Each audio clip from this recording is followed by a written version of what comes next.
Hey guys, welcome to my channel Tech Help Sourav. I am Sourav Dutta and today in this video I am going to show you how to fix a required device is not connected or cannot be accessed. Error code is 0xc00000f. So how to fix this problem? Follow my all steps, don't skip the video. First restart your computer and see if the problem is fixed or not.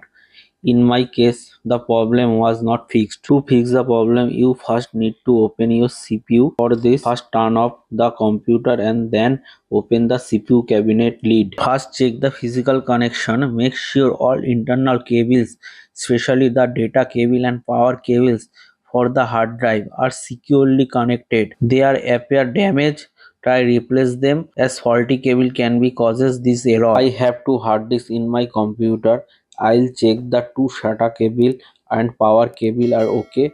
If the cable are okay, I will connect the cables as before and install them between the hard disk. And if the SATA cable and power cable of the hard disk are loose, connect them properly and then open the computer. If the same problem, then problem may be from the SATA cable of the hard disk. Try connecting a new SATA cable. Hopefully the problem will be fixed. In my case, there are two hard disks installed here. So I have go to the BIOS setting and fix the problem. But the same problem is showing.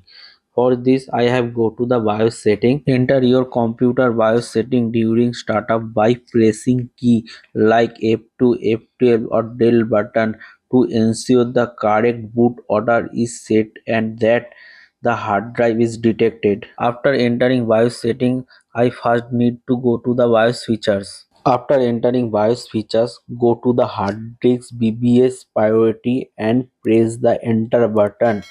As soon as you press the enter button, two hard disks will show: boot option 1 and boot option 2. Boot option 1 and boot option 2 are showing the hard disks.